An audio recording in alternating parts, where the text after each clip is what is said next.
Bien, entonces seguimos en la etapa de estrategia que vamos a terminar la semana que viene, ¿sí? Y con una exposición en la siguiente por parte de ustedes en los distintos equipos. Recuerden que estamos buscando los por qué en esta etapa, en el día de hoy. Ustedes estuvieron viendo qué hasta ahora, ¿no es cierto? A partir de la imagen objetivo y a partir de el árbol de problemas y de objetivos.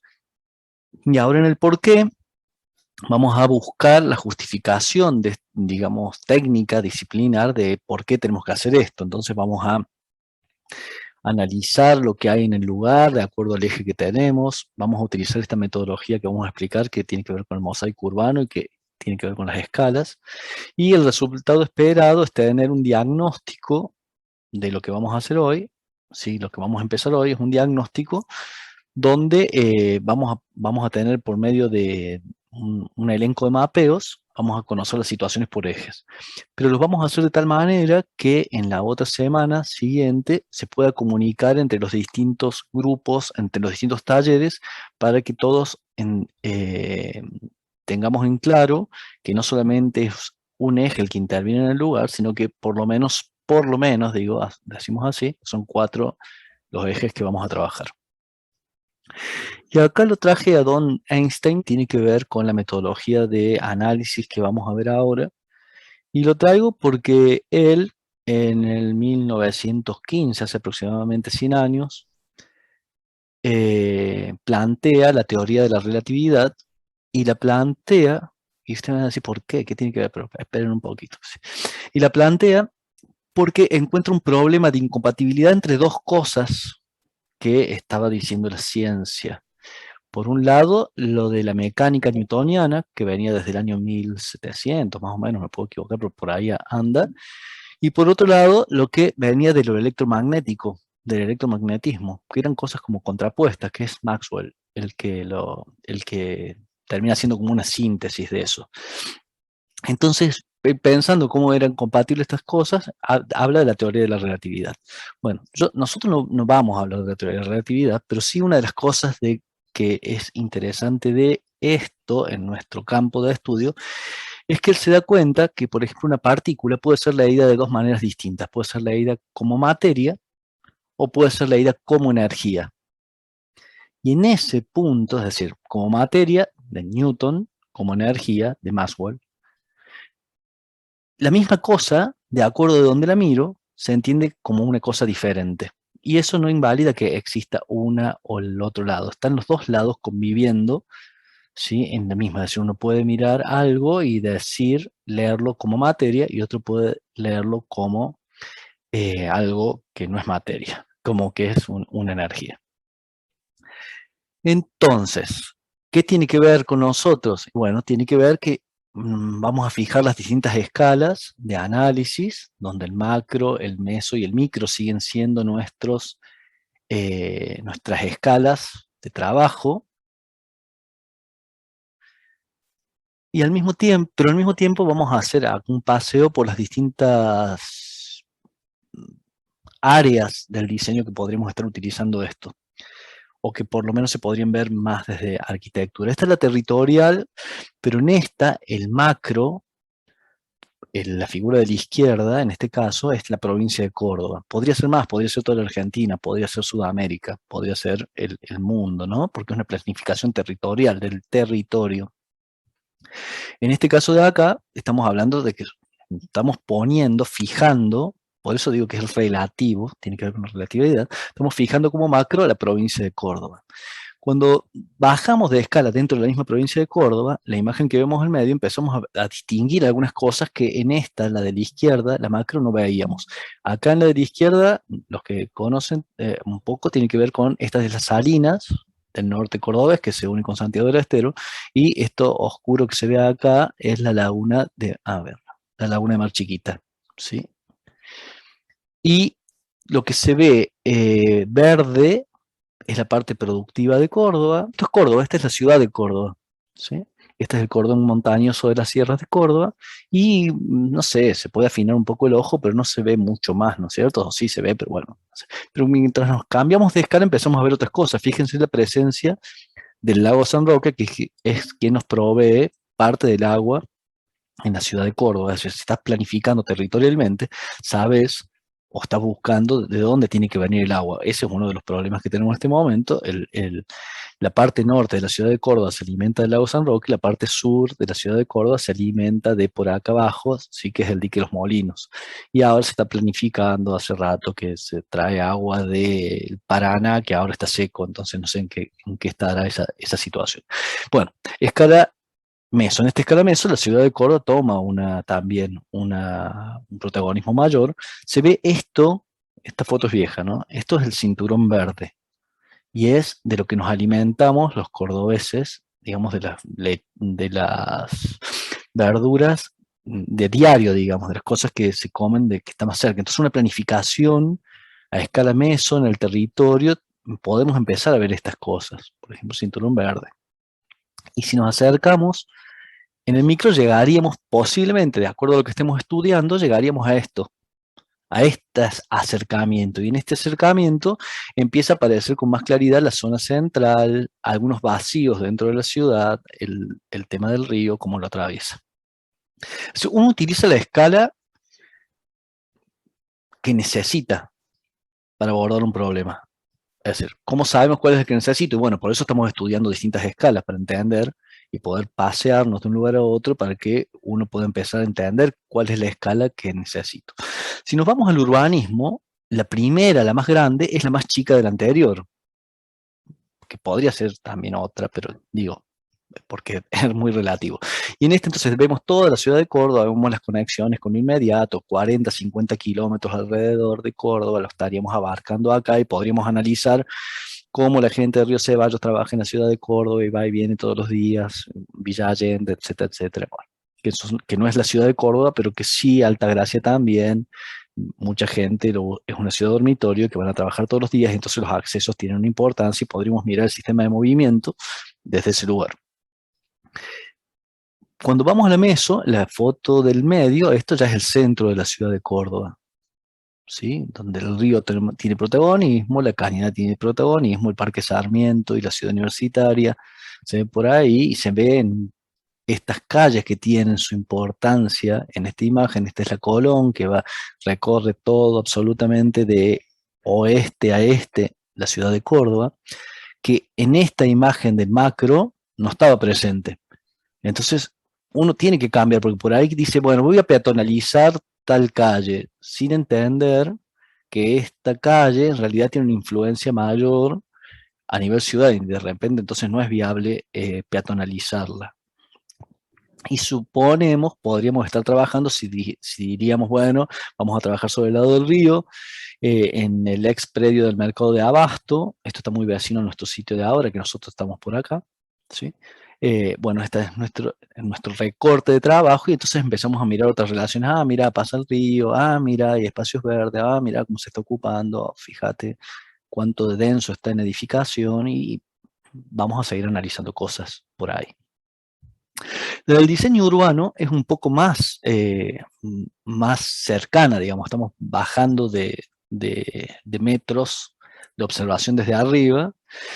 Incluso estamos hablando de esto siempre mirado desde arriba, pero también podríamos estar hablando de mirado a nivel peatonal, claramente, porque hay cosas que las necesitamos ver a nivel peatonal. Y una de las características por lo cual surge el tema del diseño urbano como un nuevo enfoque de estudio tiene que ver con las críticas al urbanismo que miraba generalmente todo muy desde arriba sin mirar lo que estaba pasando a nivel persona viviendo en el lugar, ¿no es cierto? En el nivel más, por supuesto que siempre las planificaciones se hacen para las personas porque en la ciudad viven personas, pero se pierde el tema del diseño. Cuando aparece diseño urbano,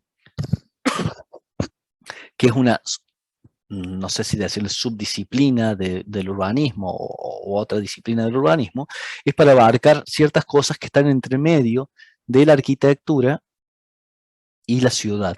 Es una escala, en algunos lados se llama microurbanismo también esta escala de trabajo. Entonces nuestro macro ya no es toda la ciudad, sino que es un sector definido por X motivos. Nosotros en nuestra área de estudio que definimos para trabajar en Urbano 3, definimos entre tales calles porque hay una identidad en esa zona un tema para trabajar en una mezcla entre algo que se reconoce como Cofico, Alta Córdoba e Independencia, y en algunos casos se confunde con General Bustos, y es un sector delimitado por un grupo de calles. Acá estos rectángulos son un poco más arbitrarios, están como señalando simplemente un sector. Ya en el caso, esta es la de la izquierda. Cuando nos vamos al meso, estamos buscando la relación de algunas manzanas entre sí, ¿sí? Por algún motivo estamos definiendo. Por ejemplo, podría ser las manzanas que están alrededor del mercado de abasto o del mercado norte, la influencia del mercado norte en el sector.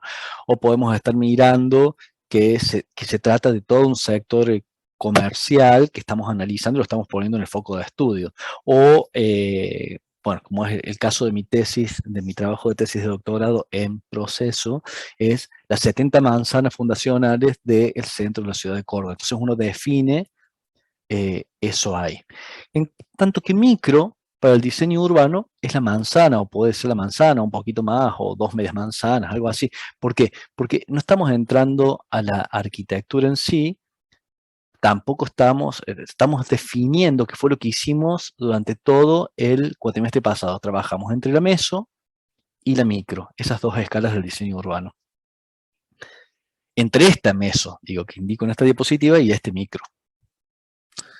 Por último, para tener en cuenta en esta interrelación, en este trabajo que hacemos entre diseño urbano y diseño arquitectónico, en nivel 3, aparece la escala de la arquitectura. Y en la escala de la arquitectura, ustedes verán, cuando están trabajando en su edificio de arquitectura, que lo macro no se van tan lejos, ¿no? Es decir, están mirando un poco lo que pasa alrededor en el barrio, qué sé yo, pero más o menos, así no se van tan lejos. Mientras la meso sería la manzana en sí, y lo que pueden llegar a mirar ustedes, o estaría bueno que miren ustedes cuando están haciendo su edificio, es cuál es la relación del edificio que están proponiendo con los edificios existentes.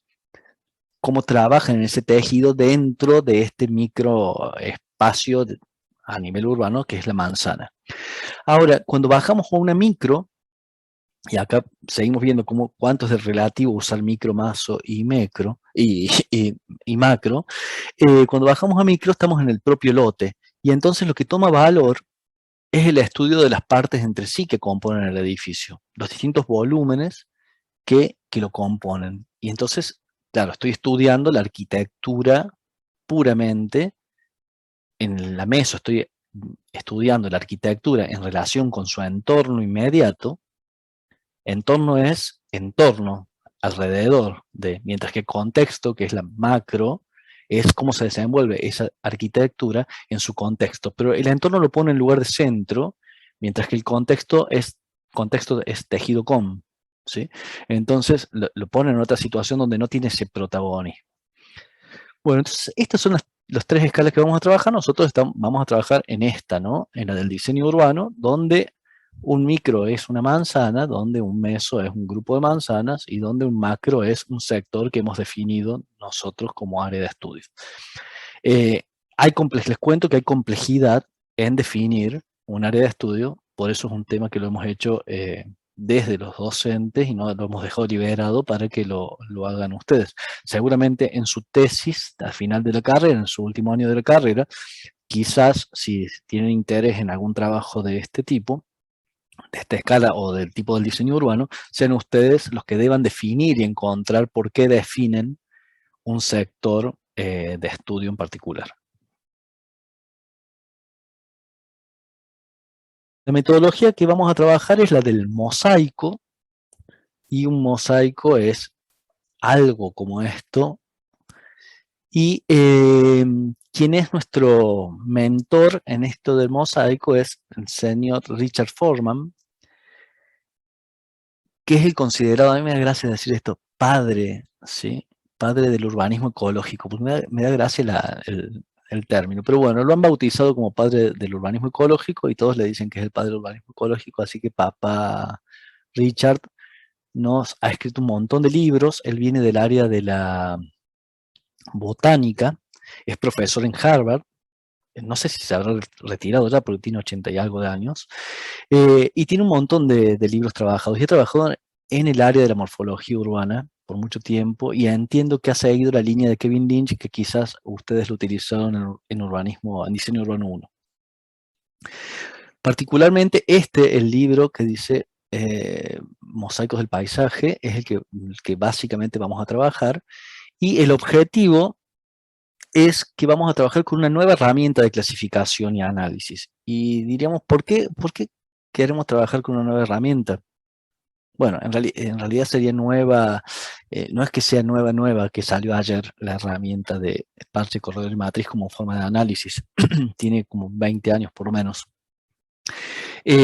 Digo nueva porque no está incorporada en la arquitectura como herramienta base de análisis. En arquitectura generalmente utilizamos herramientas que tienen que ver más con el análisis geométrico en algún momento, en otros momentos puede tener otro tipo de análisis, pero ya les vamos a contar por qué, es la que queremos utilizar, que nos va a permitir clasificar cosas que vemos y analizarlas. Y las herramientas siempre tienen un rol fundamental y no son inocentes al resultado que se obtiene. O sea, uno puede pensar que si nuestras ciudades de alguna manera vienen fracasando en algunos aspectos, es porque estamos utilizando herramientas que no serían las adecuadas. Esa podría ser una hipótesis para trabajar. No para nosotros, digo, una hipótesis, una tesis doctoral o algo por el estilo. De hecho, bueno, se podría definir que hay gente que ya podría decir que ni siquiera hace falta hacerlo porque es una certeza.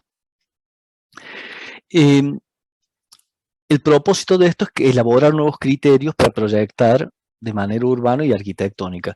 Y recuerden que el problema general nuestro es la construcción de un hábitat desde parámetros ambientales. Por eso es que tampoco es inocente que nuestro mentor en este análisis sea Forman, que viene del lado de la botánica y muy ligado a la naturaleza. Y el tema de los parámetros ambientales en las ciudades se relaciona mucho con la naturaleza. En esto de que las herramientas no son inocentes, podemos pensar en cuando dibujan, qué elemento utilizaban para hacer esos primeros bosquejos, ¿no? Esas minas súper blandas que permiten que el lápiz se deslice, ¿sí? Y no hace líneas precisas, sino que te va como permitiendo trabajar a partir de las sombras, de quitarle la luz al papel. Esa herramienta te permite hacer eso. No te lo permite hacer un Rotring, ni te lo permite hacer un lápiz HB con una punta muy finita, sino que lo que estás usando para hacer esto otro que estábamos hablando es una mina más gruesa. O los orientales cuando pintan los pinceles, y para tener esas figuras en sus letras que son así como tan suaves y tan ondulantes, son pinceles que tienen pelo largo. Es distinto a pintar con un pincel pelo corto. Es decir, cada cosa tiene su posibilidad y cada cosa, el resultado que se obtiene, se relaciona con esa herramienta. Los principales elementos que caracterizan a esta forma de trabajar son estructura, funcionalidad y transformación. La estructura tiene que ver con la configuración espacial, ¿sí? O la organización de los elementos dentro del lugar, y lo podríamos relacionar con la forma.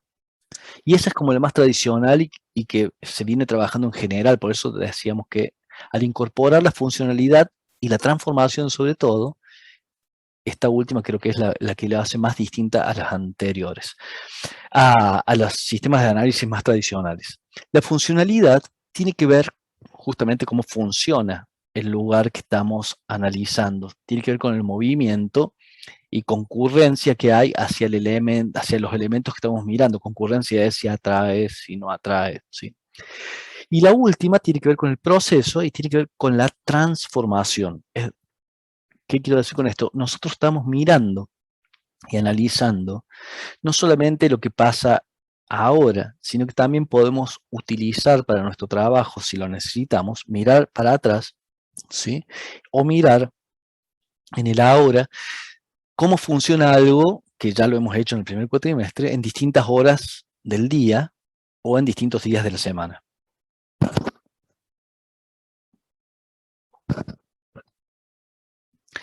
Entonces, hablamos de bloques constructores y de matriz. Estos bloques constructores los llamamos parches y corredores, y ellos aparecen relacionados con lo que es una matriz, y ahora vamos a explicar de qué se trata esto. Bien. Cuando queremos definir la matriz, estamos hablando del tipo de uso de suelo en general que hay, del tipo de uso que hay en ese lugar. ¿Sí? Entonces miramos lo que estamos analizando y definimos cuál es el tipo de uso. ¿Cuál sería el tipo de uso en el barrio donde estamos? Sería la primera pregunta para hacernos. Ese tipo de uso, en la definición que estamos viendo acá escrita, dice que corresponde a un área ininterrumpida, una superficie que se encuentra tallada por los otros dos elementos que son los componentes que dijimos que eran el parche y el corredor. Otra característica de la matriz es que cubre dentro de lo que nosotros definimos como área de estudio, macro, meso o micro, es lo que cubre un área extensa y conectada. Y que para detectarla, si con esto que hemos hablado no es suficiente, pero se utilizan tres elementos que pueden ser vistos en este orden. El área, es decir, quién ocupa más, definiría quién es la matriz, la conectividad o el control sobre el dinamismo. Ante un caso como este, digamos blanco versus verde, tendríamos que definir, si nos tocara definir el área, deberíamos recurrir a la matriz, deberíamos recurrir a sacar la superficie de quién es el que más tiene, ¿no es cierto?, de metros cuadrados. Si los dos fueran iguales, en cantidad de metros cuadrados, deberíamos recurrir a lo que es conectividad. Es decir, quiénes están conectados y quiénes están separados. Acá, en este caso, lo que está conectado es todo lo verde, ¿sí? Entonces, definiríamos al verde como matriz. Ese verde que es algo abstracto, en el caso nuestro tenemos 4 ejes y podríamos estar hablando de edificios que están conectados en una escala, de personas, de movimiento, ¿sí?, de los espacios de movilidad o de la naturaleza. ¿Cómo detecto a ver si tengo en alguna de las escalas una matriz natural o no? El tercer elemento, que si no lo podemos definir por esos otros dos, tiene que ver con que se atrae o rechaza. Este es el más difícil de explicar quizás, pero también es bastante fácil al mismo tiempo. Pero, ¿qué significa que todo ese espacio, por ejemplo, el centro de la ciudad de Córdoba, tiene la capacidad de atraer a población a hacer actividades en el centro? ¿Sí? Entonces, si no podemos definir exactamente hasta dónde termina el centro, cuando miramos digamos, por alguno de los atributos anteriores, los miramos a partir de su capacidad de atraer o de expulsar personas. Y entonces podremos encontrar que quizás en la cañada hacia la izquierda no tiene la misma capacidad de atracción que de la cañada hacia la derecha, mirando un mapa de Córdoba, o del río, si estamos del lado de la derecha, en general Paz se termina en un punto, en la costanera del río o en la parte de arriba, a pesar de que están exactamente próximos y pegados. Es decir, unos tienen más capacidad de atraer y otros menos. Esto es lo que se llama control sobre el dinamismo. Entonces, por ejemplo, tenemos este caso de análisis de Venecia, tendríamos que definir cuál sería la matriz. Bueno, ustedes cada cual se tendrá que preguntar, en este caso, cuál sería o de qué manera defino cuál es la matriz de esto. ¿Cuáles serían las posibilidades de matriz en este caso? ¿Alguien puede decir?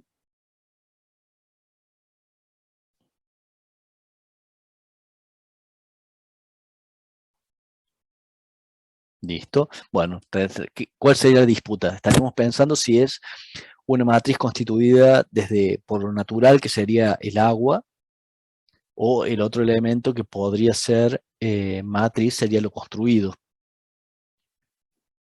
¿Sí? Lo construido en términos generales. Fíjense que hay una homogeneidad en todo esto, más allá que si hacemos un zoom podríamos llegar a diferenciar qué es lo que está sucediendo acá, ¿sí?, de lo que está sucediendo por ahí. Ahora si nos acercamos más, la duda de cuál, digamos, cambiamos de escala, cambia directamente y ya no hay más duda de cuál es la matriz. La matriz ya deja de ser el agua y la matriz son los otros elementos construidos. Ahora, en esto cuando yo digo construido, tenemos que definir cuál es el uso. ¿Sí? Dijimos que la matriz era definida por el uso. Entonces, será una matriz habitacional o una matriz quizás turística o comercial, ¿sí? Que es el caso de Venecia. Y en este otro caso podríamos hablar de una matriz que tiene que ver con el sistema de movimiento y natural al mismo tiempo. Nosotros la detectamos desde el movimiento, desde lo que nos es útil a nosotros, personas, movernos de un lugar para otro por este lugar, pero bueno, seguramente si hacemos el esfuerzo de analizarlo más, encontraríamos más cosas. Acá pasa algo similar, similar, digo. ¿Cómo definimos qué es matriz? Estamos en otra escala y estamos utilizando un objeto que no es propio de nuestro diseño, pero sí que nos sirve para mirar y para pensar qué es lo que es matriz y qué no, en este caso. Si todo lo que es negro, que es agua, es la matriz, o si todo lo otro es la matriz, de donde están todas esas lanchas. Lo que sí podemos detectar es que en la imagen donde hablábamos de matriz, decíamos que la matriz estaba cortada o interrumpida por parches y corredores. Y hablábamos de que existía la posibilidad de atracción o expansión en la matriz. Independientemente de que lo definamos ahora o no, tenemos en esto, cuando lo analizamos, empezamos a mirar que lo que parecía inicialmente que era un conjunto de botecitos sueltos, es un conjunto de botecitos, pero en realidad hay algunos que están estacionados, cada cual en su lugar, es decir, que permanecen más tiempo, y esta cosa que es un espigón, que posiblemente no tendría ninguna valor o importancia, en realidad se transforma en el lugar donde tiene la posibilidad de atraer a gran cantidad de botes, porque a partir de acá se pueden bajar y seguramente caminar hacia la costa, hacia la derecha, hacia la tierra.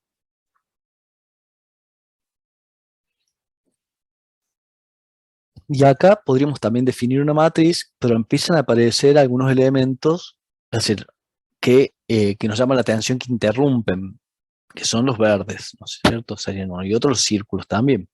Estos verdes podríamos decir que son parches de origen natural que aparecen dentro de esta matriz, que es de producción, ¿sí?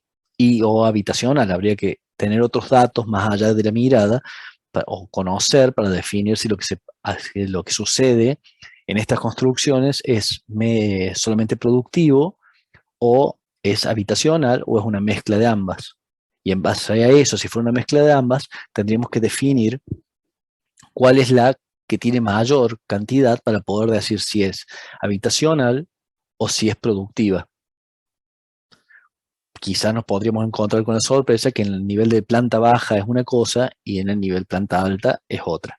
Lo que no nos queda dudas en esta imagen, que lo podemos leer desde lo visual, es que el verde aparece como unos hechos anecdóticos dentro de todo esto y que son, lo que no nos queda duda en este momento es que son parches dentro de esto otro, que es una matriz que nos costaría un poco definir si los elementos estos circulares es una matriz constituida por estos circulitos o es una matriz constituida por por todo lo otro que parece ser que fuera de barro, de adobe. Acá sucede algo similar, lo que parece como... Perdón, ¿sí? profe. Sí. ¿Pueden convivir dos matrices a esa escala? Entonces, Una sería más que la otra, digamos, la tendremos que definir por área. La que más tenga sería la que definiríamos como matriz. Pero sí, podría ser que están como ahí casi peleando, pero si están casi peleando, teníamos un tercer atributo para definirlas, que era cuál tiene capacidad de atraer y cuál no. ¿Recuerdas? O sea, Dijimos, la que se definiera como matriz sería la que más capte la atención. la que tiene la posibilidad, claro, la que más, exacto, sí. Tenemos el primer atributo, es la que sea más grande, la que tenga más. Y habría que ver cómo se mide, ¿no? Es decir, en qué sentido lo medimos, pero la que tiene más área. Si están en igualdad de área, vamos a decir que es la que está más conectada entre sí. Y si las dos cosas son iguales también, podemos recurrir a esto de cuál atrae y cuál no. Ahora, el lío se nos puede llegar a armar cuando en planta baja tenemos una matriz y cuando en planta alta tenemos otra matriz. Si es que todo esto da igual, ¿no? Sería un caso eh, particular para trabajar y pensar qué hacemos con dos matrices, cómo las trabajamos con dos matrices. Pero lo importante del análisis es definir la matriz, porque la matriz da una malla de continuidad y todo lo otro se transforma en interrupciones que son positivas o negativas dentro de esta malla. Y en base a eso, positivas o negativas en relación a lo que nosotros queremos lograr. En este caso de esta otra imagen es bastante similar a la otra, pero sí nos queda, parece como mucho más claro, ¿no es cierto? Que todo esto es un elemento, por lo menos que a nivel cota, tiene una diferencia, hay algo de naturaleza acá, tendríamos que saber cuáles son las actividades que hay, casi seguro que todo lo que estamos viendo acá abajo es vivienda, no sabemos si lo que está acá arriba también lo es. Si fuera la misma actividad, bueno, la matriz sería la misma, si lo mapeáramos, ¿no es cierto? Estaríamos viendo lo mismo. Y lo que solamente nos aparecería como un parche es este elemento natural, que a la vez lo podríamos dividir en dos tipos de naturales, uno que tiene vegetación y otro que no tiene vegetación. Y esto a partir de lo que estamos viendo, pero siempre esto se tiene que complementar con otra información. En un caso normal, digamos, estaríamos yendo al lugar y mirando y viendo de qué se trata. Nosotros podemos utilizar todo el material que nos está dando la municipalidad en esto que se llama transparencia de datos, ¿sí? Que nos van a permitir inferir muchas cosas, preguntarle a la gente, también, y también por el hecho que no podemos estar yendo al lugar por distintos motivos, ¿no? Entonces vamos a trabajar a partir de esas cuestiones. Pero bueno, esos serían los elementos que nos llevarían a discutir cuál es la matriz de trabajo en este caso. Y acá sucede algo similar también. Vamos hablando de otra cosa, porque para planificar el movimiento de esta actividad podemos recurrir y ver a dónde se producen conflictos dentro del movimiento y definir, a ver, bueno, esto ¿qué es? ¿Una matriz recreativa? ¿Esta es una matriz natural? ¿Esto es una matriz? ¿De qué matriz estamos hablando, ¿no? Para entender cuándo aparecen estos otros elementos, por ejemplo acá, que son, sin duda que estos son parches de vehículos que están estacionados, que se estacionan para poder llegar a estas actividades. Y también podemos ver que hay unos parches de naturaleza acá y un corredor de naturaleza formado por estas palmeras, quizás sea, no sé si estoy viendo bien, lo que está acá. Y cuando miramos acá al frente también vemos que acá aparece un parche que es diferente y se diferencia de todo esto que está acá. Entonces, a partir de sacar, ahí vamos logrando definir cuál es la constante en todo esto. Cambiando absolutamente de escala, y estamos mirando un edificio, también podemos hacer una lectura. Digo esto por si les sirve para el tema de diseño arquitectónico. Podemos hacer una lectura de esto. Por ejemplo, podemos analizar de qué se trata, es decir, es un edificio, pero hay parches que están en desuso, ¿sí? Claramente en desuso, y otros que claramente están en uso. No sabemos cuáles se usan o no se usan, pero podríamos definir una matriz de deshabitado o una matriz de habitado con parches en contra de esa matriz que estamos hablando y definir cualidades. Y en relación a eso, tomar decisiones de qué hacer con esto. Si lo miramos en el tiempo también, que es un elemento que hablamos que tiene que ver con la transformación, y tuviéramos esta foto sacada a cada hora durante el día, podríamos estar haciendo un análisis de cuáles están siempre apagadas, de cuáles están siempre prendidas, de cuáles están siempre en uso, si las cortinas se abren o no se abren, una cosa por esa. También podríamos estar mirando los meses, y acá estoy suponiendo cosas para poder conversar, es un proceso de degradación o de abandono de una infraestructura. ¿sí? O de toma de una infraestructura que estaba en desuso y que se empieza a tomar. Es decir, el tiempo es importante como posibilidad de análisis acá, no nos congelamos.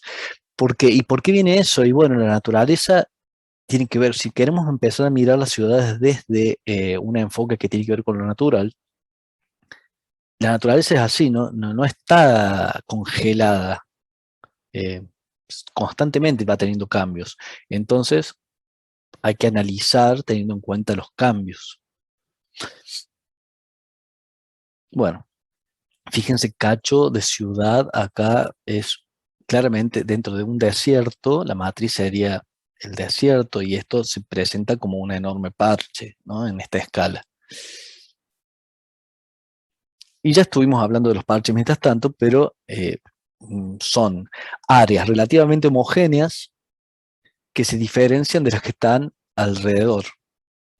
Ese es el elemento base para darse cuenta que es un parche. Que esto lo comparte con el corredor. Todo lo que está alrededor es distinto a eso que estamos viendo. La diferencia que hay, y lo anticipo, entre parche y corredor es la geometría. El parche es un elemento puntual, el corredor es más bien, si lo hablamos desde el punto de vista geométrico, una línea. No importa cuánto de grandes o chicos sean, no importa si son muchos o pocos, pueden estar juntos o pueden estar separados. Igual no dejan de ser parches. Esto es el Córdoba Shopping Center en Villa Cabrera. Fíjense cómo dentro de una matriz que podríamos definir como residencial en esta escala que estamos abordando, ¿sí? por la imagen que tenemos, aparece este elemento que es un parche que tiene claramente, bueno, porque lo conocemos, otro uso diferente.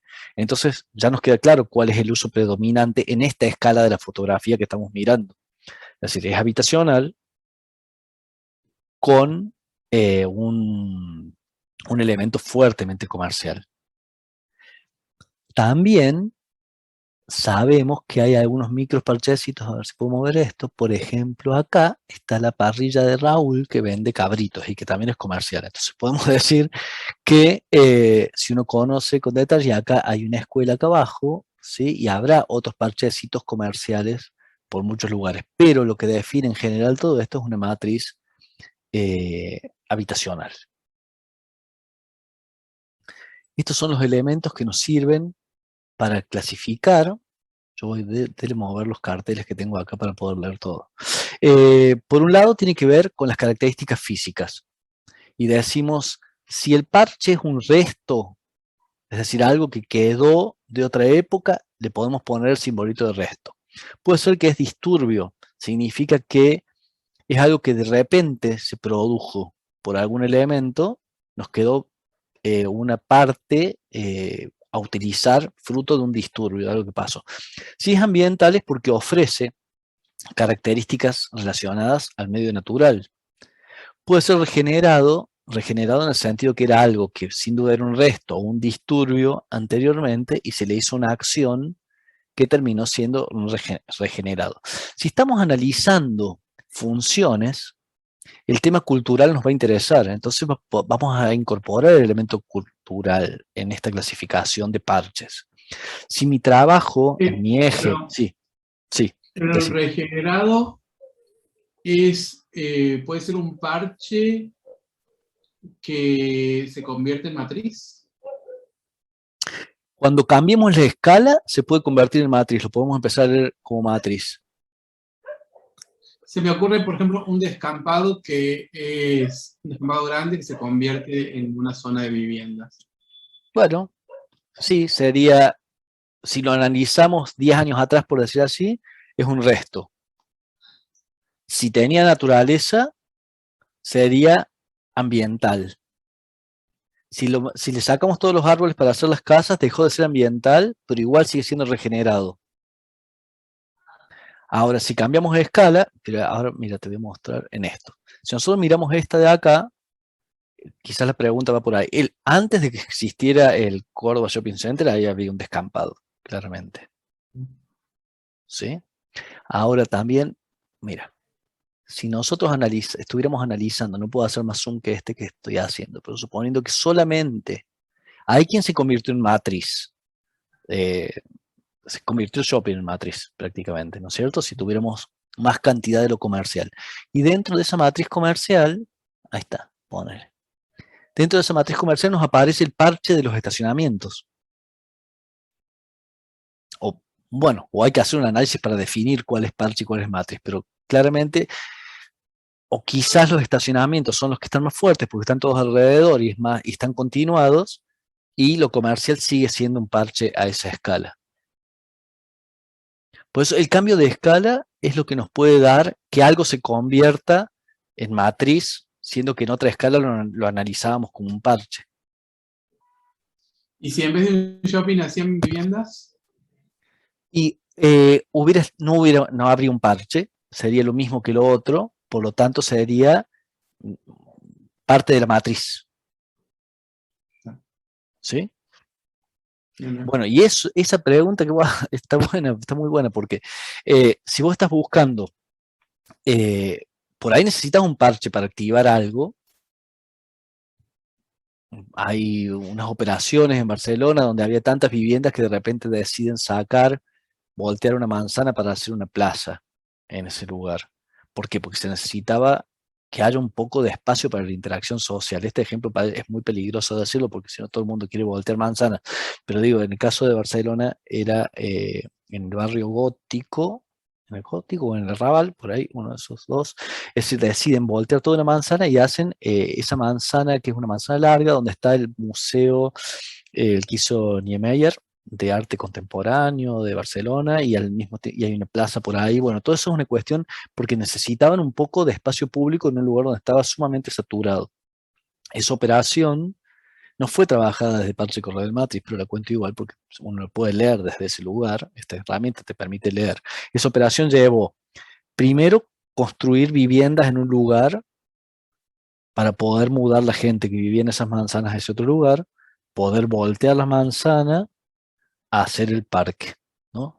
Como 15 años de trabajo continuado sobre una misma idea permitió esponjar un sector que era muy denso y darle un vacío para que pudiera haber más aire, más salud, ¿sí? Y convertirlo de repente algo que era parte de la matriz en un parche recreativo o ambiental, quizás lo podemos llamar, no sé.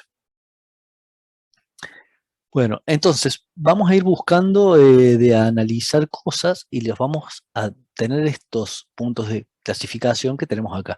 Decimos, sus características físicas nos van a decir si es grande, chico, si son muchos o si son pocos, a dónde están ubicados, si están cerca o lejos.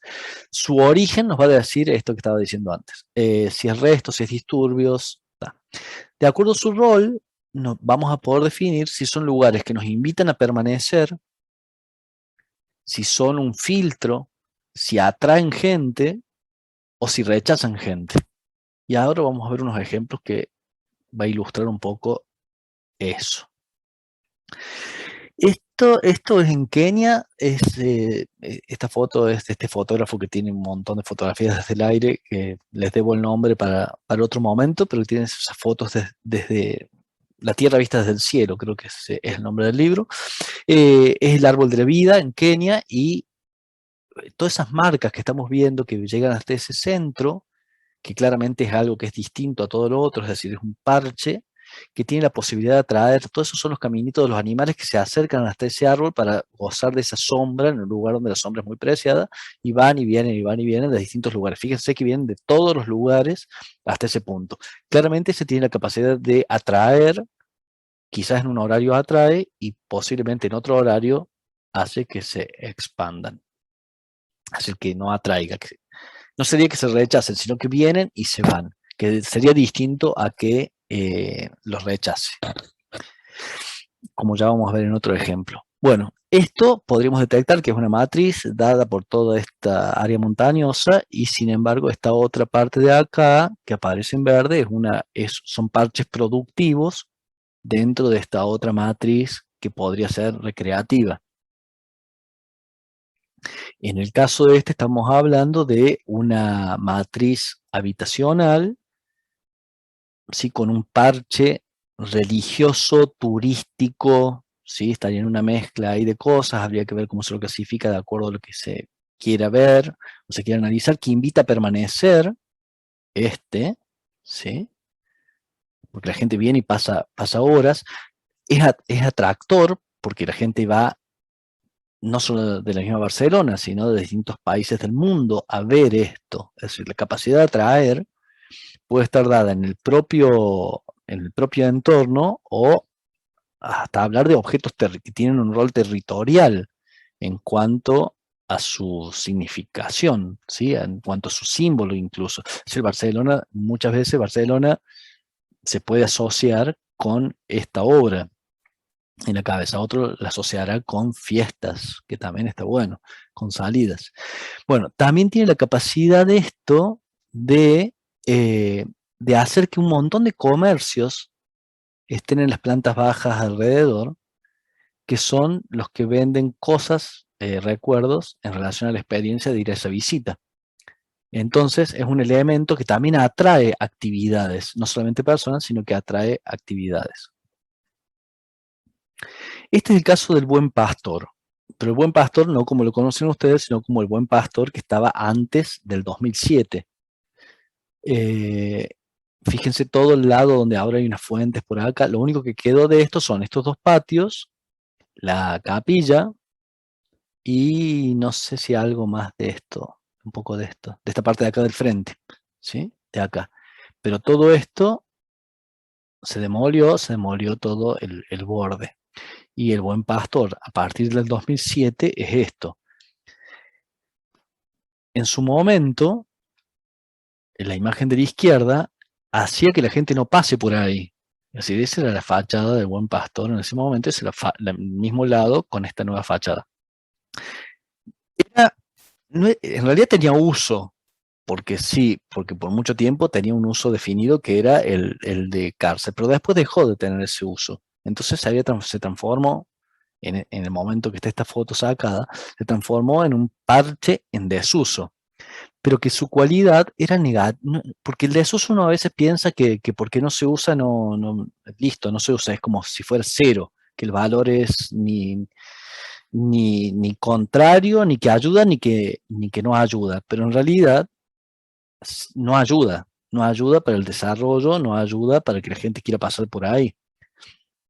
Es como bueno, los orientales tienen una palabra que creo que es, no me acuerdo cómo es, una palabra compuesta que es el principio de no acción, donde dicen que la no acción en realidad es acción. ¿Por qué? Porque, ¿viste cuando vos no querés hacer algo, cuando haces peso muerto en un grupo, que en realidad no estás colaborando, pero no solamente que no estás colaborando, que no estás haciendo nada a propósito, supuestamente, para que no se desarrollen las cosas, pero el solo hecho de que no hagas nada, ya haces peso muerto, con lo cual actúa negativamente dentro de eso que se está queriendo hacer. Es decir, la no acción actúa de manera negativa muchas veces. Eso de que yo no hago nada, a veces termina siendo eh, tan influyente como hacerlo. Lo que pasa, ¿sí? Lo que pasa es que no es tan notorio. Bueno, entonces, este sería lo que producía rechazo, porque en una pared ciega, no sé, finita, desagradable. Y esto es, como a nivel diseño y a nivel interacción social, un éxito para el sector donde se colocó. De alguna manera tiene que ver con esto que estábamos hablando del esponjamiento de Barcelona. Si lo pienso desde ahí, ¿por qué? Porque es un área altamente densa que no tenía espacios públicos y de repente cuando se arma un pequeño espacio público termina resultando una operación exitosa en cuanto al uso, ¿sí? Y entonces, la foto de la derecha es reciclado, ¿sí? Y tiene posibilidad de atraer. Y acá es lo mismo desde el otro lado, ¿no? Esta era la imagen que teníamos antes, y no, esta no es exactamente la misma, que está acá. Esta es sobre el otro lado, sobre los capuchinos. Bien, otra que surge de disturbio, era impensable antes del 2001 que las Torres Gemelas iba a ser un sitio que estaba vacío.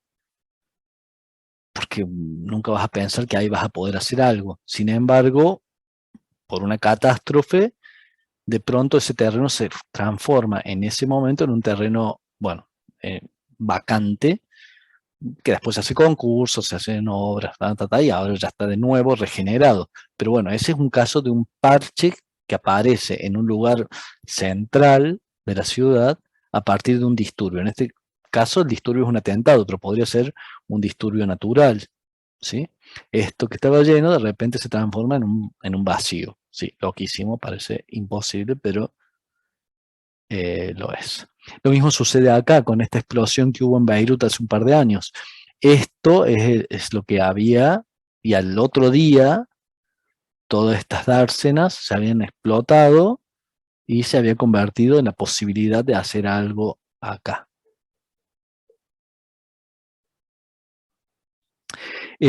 Hace unos cuantos años en la calle Colón, esquina Riverindarte, haciendo unas operaciones bajo la tierra de, no sé si era de gas o de cloacas, se encuentra estos restos de una cripta jesuita, que ahora es un museo, una especie de centro cultural, donde se ingresa desde el lado de la Riverindart, desde los dos lados de la Colón, y se va hacia abajo. Bueno, cuando estaban haciendo este trabajo descubrieron esto, entonces, si lo miramos hoy, aparece, bueno, era un parche en desuso, claramente ni siquiera sabíamos que estaba, aparece, se lo regenera, se lo transforma en un centro cultural, tiene la capacidad de atraer, si tuviera una buena gestión, atraería gente todo el tiempo, porque la verdad que es una cosa que está buenísima y nadie la conoce, entonces bueno, casi que no funciona, y tiene la capacidad de invitarte a que pases un buen tiempo ahí.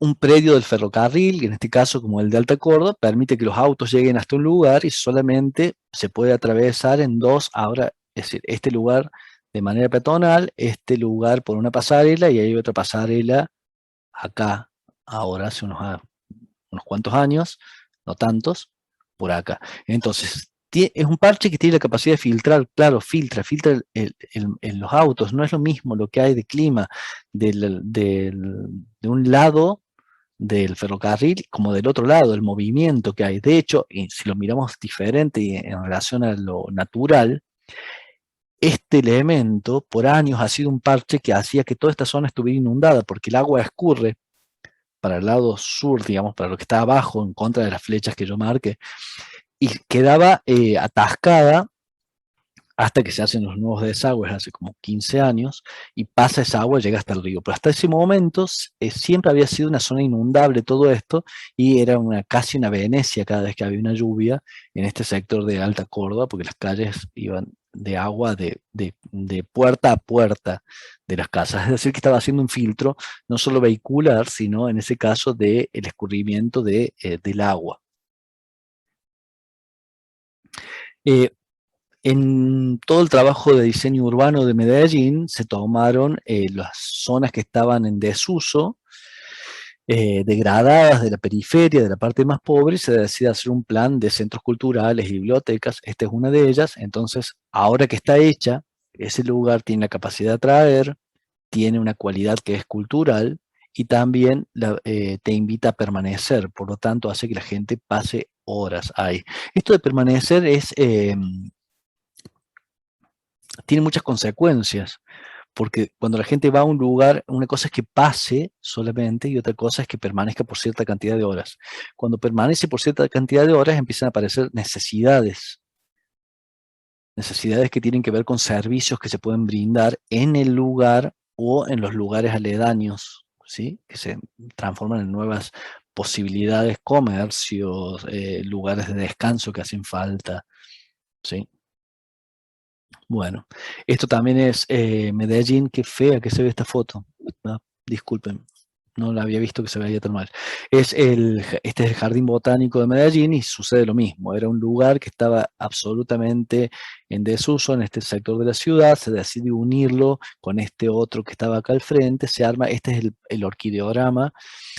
Seguramente lo han visto. Si no lo vieron, mírenlo. Está bueno, orquideorama en Medellín. Son unas estructuras de madera que se levantan y arman todo un gran espacio que es un jardín botánico donde tienen orquídeas. Bueno, el punto en cuestión es que algo de que era un baldío, de que todo el mundo no quería pasar por ahí, decidía tomar otro camino con tal de no pasar por un lugar que era desagradable, de repente ahora se convierte en un lugar donde durante los fines hay actividades durante toda la semana, los programas gestionados hacen de que vaya gente, los colegios, durante distintos días de la semana para ver el tema del jardín. Y los fines de semana se llenan de visitantes independientemente de la función educativa, es decir, empiezan a aparecer múltiples funciones, además de todos los beneficios ambientales, pero muchos de los beneficios ambientales ya existían, porque toda esta vegetación no es que sea nueva, sino que se utilizó como base de decir este parche que tiene condiciones naturales, le damos una actividad que tiene que ver con eso, ¿sí? Y lo reforzamos, para que no se lo coma, qué sé yo, no sé, no sé, alguna otra actividad, un centro comercial, vivienda, podría ser, quizás son las que hacen falta. Bueno, este es otra obra en Medellín, donde, bueno, es un observatorio, se genera un espacio en el medio, creo que lo hemos visto en el cuatrimestre pasado, como algunos de los ejemplos en relación a las actividades que permite el equipamiento. Este equipamiento dispuesto de esta manera hace un corredor. ¿Sí? Si yo lo dispongo de otra manera, podría hacer distintos parches, se los voy poniendo sueltos. Y es distinto el efecto que tiene. Ahí estoy permitiendo que se armen grupos de 4 personas como máximo, 2 personas, ¿sí? En cada mesa. Si yo la mesa la dispongo en otro sentido, haría que sea una gran mesa donde la gente se encuentre e interactúe. Entonces quizás serían los mismos metros de mesa, nada más que en otra disposición me haría un corredor del encuentro, por decir, ¿no? Donde vos vas a tomar un descanso y a comer algo en medio del trabajo, pero de repente tenés la posibilidad de interactuar con otra gente. En cambio, este es más, digo yo, no sé, me invita a jugar al ajedrez o a tener una charla íntima con alguien, ¿sí? Donde no quiero que me escuchen, incluso está agrupado así, por más de que está uno al lado del otro. Podría decir, ahora que lo pienso, que el criterio ha sido más bien compositivo que en relación a lo que estaba buscando generar. Podría ser una lectura. Pero también en ese lugar, suponiendo que ese no fuera un acierto, sí tiene este que es un grandísimo acierto, que es en este lugar que es un observatorio, genera estos bancos banana que te invitan a recostarte, están puestos de manera así como parchecitos, pero que están todos juntos, generando una zona de descanso, una zona donde te invita, que no pasas un minuto ahí te acostas y te tiras un rato, y sobre todo tiene mucho sentido con la función de este lugar que te obliga de alguna manera o te invita a acostarte y mirar hacia arriba, y cuando miras hacia arriba ves el cielo y ves las estrellas, que era parte clara de la misión de este lugar que tiene que ver con el observatorio. Bueno, y estos son otro tipo de bancos que también te invitan a permanecer, uno más recostado y el otro más sentadito, digamos. Uno seguramente es por más tiempo y otro quizás por menos tiempo. Y este también te invita a pasar una siesta y tirarte ahí, a recostarte, medio pasar la siesta cobijado del sol, digamos. Y los corredores, la definición, como pueden ver, es la misma que la otra. Es decir, es un área con características particulares diferentes a los terrenos adyacentes. Pueden tener funciones diferentes, pueden ser amplios, angostos, rectos, tortuosos, digamos. No importa la geometría, sino más bien importa que es diferente al resto y el uso que tiene. Y la diferencia se da por diferencia con el uso de la matriz. Y la clasificación es similar a todo esto. Lo que sí tiene diferente es que el corredor tiene una capacidad que el parche no tiene, que es de conducir. Conducir en el sentido, cuando uno lo mira desde el punto de vista comercial, conducir es como cuando vos vas caminando por una vidriera y de una vidriera pasaste a la otra, y de una vidriera pasaste a la otra, y de otra vidriera pasaste a la otra. Y nunca hubieras ido quizás a la tercera vidriera, nunca la hubieras mirado, si no era porque venías en un ritmo de que venías mirando vidrieras de ese lado, por decir algo que me viene a mí a la cabeza de cómo actúo inconscientemente frente a una seguidilla de locales comerciales que se transforman en un corredor, que me terminan llevando hasta la tienda ancla. Entonces, si es por disturbio, bueno, ya no es una, digo, el ejemplo, el otro era el ejemplo de un atentado, que era una bomba. Esto puede ser natural, es que pasó, sí, no sé si era un tsunami o era un terremoto, no me acuerdo, el huracán de Mitch. En 1998 pasa y entonces termina como definiendo todo un área longitudinal comunicada entre sí que se transforma en una posibilidad de hacer algo, ¿sí? O una necesidad de hacer algo a partir de una catástrofe. O hay otras que en realidad no sé si del todo es disturbio, pero es una falla donde se supone que no se debería sentar nadie, ¿sí? Es la falla de San Andrés, que está sobre todo en el norte, pero bueno, tiene que ver con toda la misma línea de la cordillera. Curiosamente, Los Ángeles está sentada sobre esa falla y muchas ciudades andinas están asentadas en esa falla. Lo que pasa es que originalmente eran pequeñas ciudades y ahora es otra cuestión cuando son más grandes. Y son las que siempre están sintiendo el tema de los terremotos, de los movimientos de la Tierra.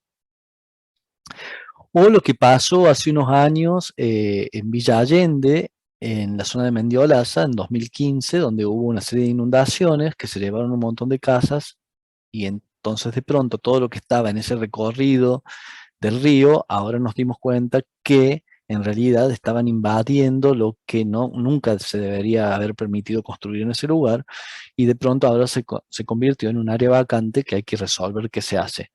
Habrá algunos que tienen ideas geniales que hay que levantar unos pilotos y volver a poner pilotes y volver a poner casas, que no, en realidad estoy diciéndolo irónicamente porque eso no sucedió.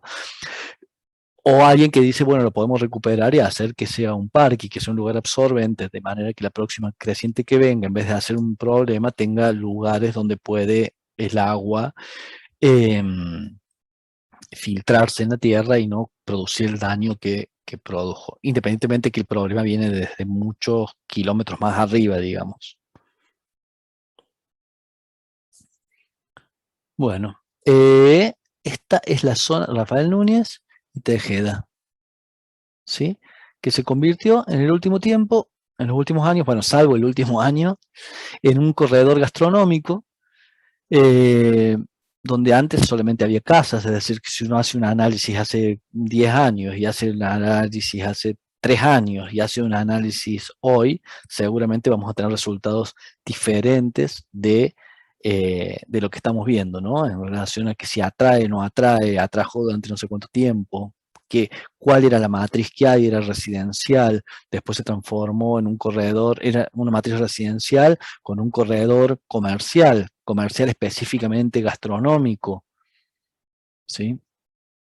Bueno, que tiene la capacidad de atraer un montón de gente, de un montón de lugares, porque no es solamente los vecinos que van a comer, el vecino del lado que se cruza a comer, sino que en realidad media Córdoba se mueve o se puede llegar a desplazar a tener un día recreativo, gastronómico en alguno de esos lugares, así como General Paz también de alguna manera es un parche a cierta escala gastronómico o polo.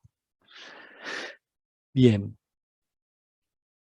También hay otro, este es menos glamoroso, esto es el Parque Las Heras, está acá a la derecha, se sale de la foto, y todo esto es el Boulevard Las Heras. Yo digo menos glamoroso porque el otro tiene, no sé, toda la parte de comida, pero esto también es un corredor, y es un corredor donde se venden repuestos de autos. Cualquier persona que trabaja en esos temas o necesita un repuesto de autos sabe que es como si fuera el shopping, ir a la calle Las Heras, el shopping de los repuestos y de los elementos de los autos. Es una actividad concretísima, ¿sí?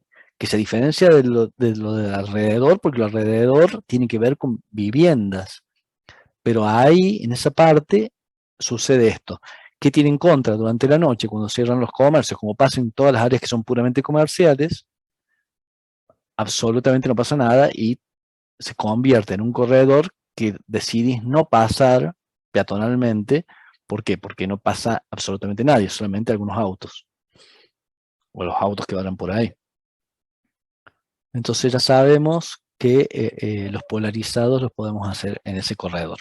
Y también sucede en la calle Caseros, cuando se arman estos nuevos locales comerciales, se arma un corredor, bueno, claramente lo arman, digo, geométricamente y se puede ver, ¿no? Una seguidilla de espacios que te llevan a recorrer ese lugar y también convertirse en un elemento que atrae, ¿sí? A la vista y atrae también desde el punto de vista comercial.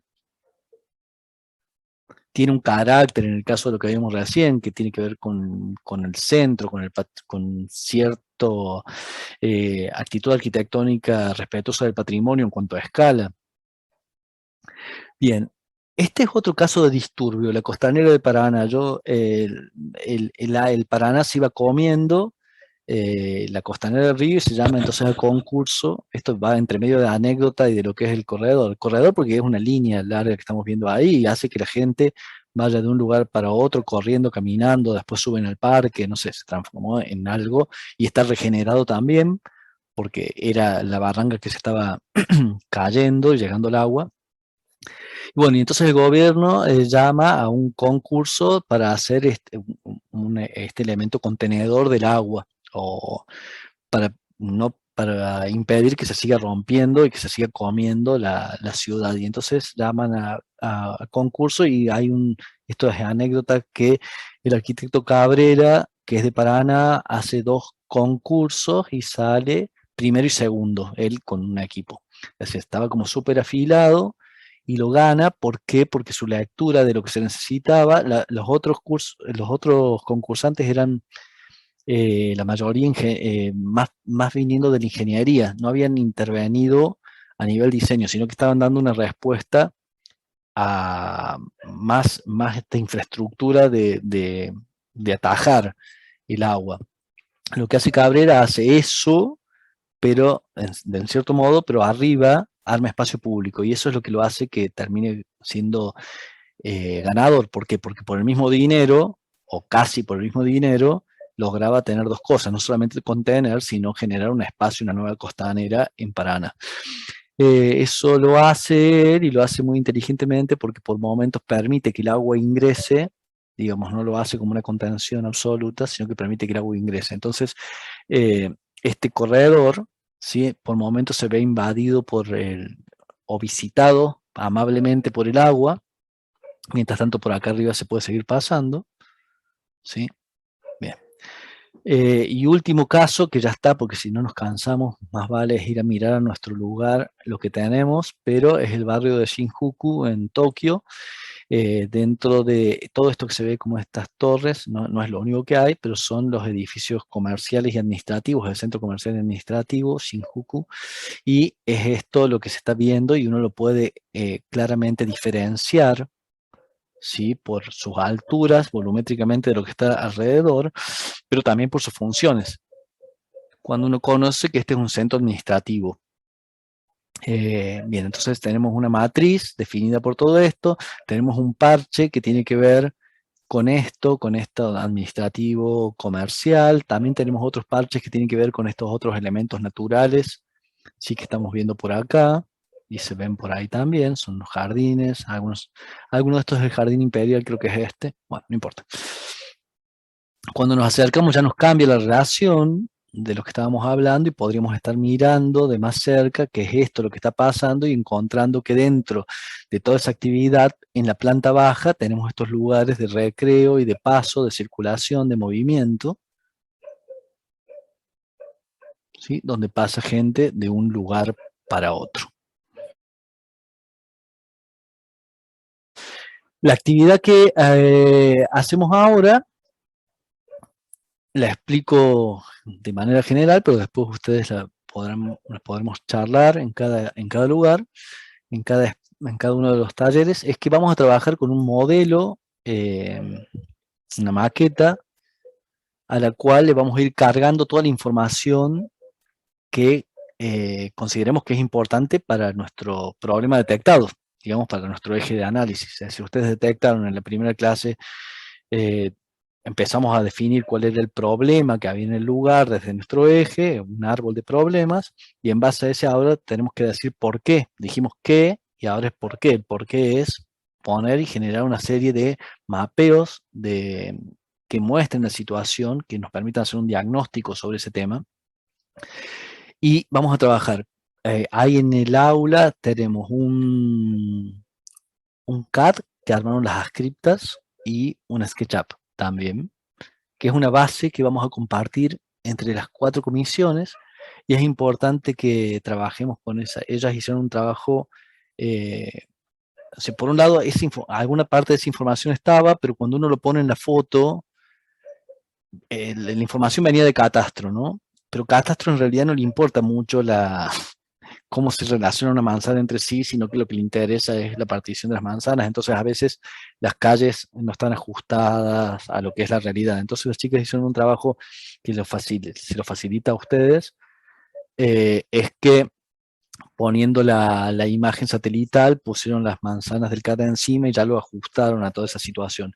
Esto sería como un convenio para nosotros, porque total no estamos haciendo un trabajo que alguien nos haya contratado, que necesitamos que sea exacto, exacto, exacto. Creemos que es exacto, pero si no lo fuera no importa. Lo que digo que lo que más importa es que nosotros como grupo utilicemos todos lo mismo, de manera que cuando ustedes hagan intercambio entre comisiones, tengamos el mismo material y en algún momento podamos discutir sobre un plan armado desde los 4 ejes o cómo se superponen cada uno de los ejes. Eso a escala todo diseño urbano 3, pero también en escala de cada comisión, ustedes van a poder intercambiar con los otros grupos, ¿sí?, esta información o cargar en el mismo modelo. Entonces, este modelo, es esa parte, lo vamos a llenar a partir de la observación directa que se pueda tener, más lo que sean fotografías, experiencias anteriores, de lecturas en el diario, de cosas que hayan visto, encuestas, familiares, amigos, si alguien vive ahí, será un informante calificado. Entonces, eso es por ejes, cada cual en su comisión, trabajando sobre eso, y luego eso nos va a permitir hacer una serie de mapeos. Estos mapeos, independientemente de cada eje, lo vamos a mirar en relación a estas posibilidades que da parche corredor de matriz en relación a la transformación y las diferencias en el tiempo, el proceso en el tiempo, y los vamos a mirar en distintos días de la semana, lo que puede ser en distintas estaciones del año. Seguramente de acuerdo a cada eje van a tener más sentido estos distintos días. Quizás en el edilicio es lo mismo en todas las horas del día, pero en interacción social no. Y en movilidad quizás tampoco. Y en naturaleza también es lo mismo, pero quizás para naturaleza es importante ver las estaciones del año, ¿sí? Porque cuando es que necesitamos las sombras o cuando no. Entonces, bueno, estos son mapeos que tienen que incorporar el tiempo, pero de acuerdo a los ejes, ustedes los van a ir trabajando. También las horas del día. Y por otro lado, algo que es lo que preguntaba Gustavo, es lo de las distintas cotas. En su momento dijimos que vamos a trabajar la cota 0 para ver qué matriz hay ahí, pero también vamos a trabajar unas cotas de más arriba para ver qué matrices hay ahí.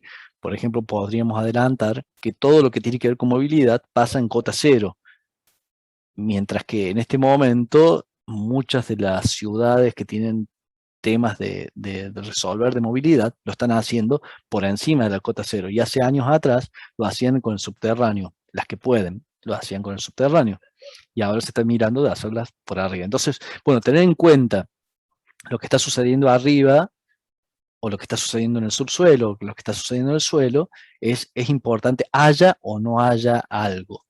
Bien. Después hay otra actividad que no está puesta en esta imagen que estoy mostrando acá, pero que la tienen ya en el Moodle, y el resultado esperado de todo esto es un legajo técnico, ¿sí? Claramente donde podamos tener en cada mapa, en cada capa, una especificación con un código de lectura, digamos, donde yo digo rojo es tal cosa, azul es tal otra, esta mancha rosa es esto y este verde es tal cosa, de manera que se pueda comunicar. Primero un código en común entre todo el taller, entre cada comisión, ¿no?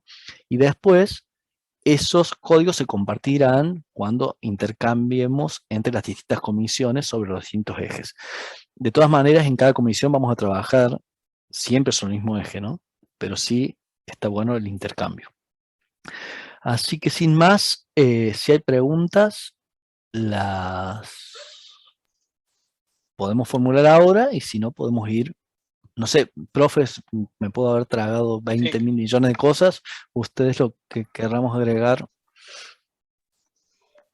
No, está bien lo de las preguntas, me parece que van a surgir de todos modos en los grupos, pero pensábamos con el resto del equipo que quizá darles, que se metan en los equipos, en los grupos que ya están armados, y darles 15 minutos como para que expandan un poquito, relajen, y a partir de ahí empezamos a, bueno, cada uno de los grupos va a definirlo, pero cerrar un poco la idea de los árboles de problemas y objetivos y a partir de ahí plantear en equipo cuáles van a ser los mapeos que se van a hacer con esta metodología de mosaico urbano.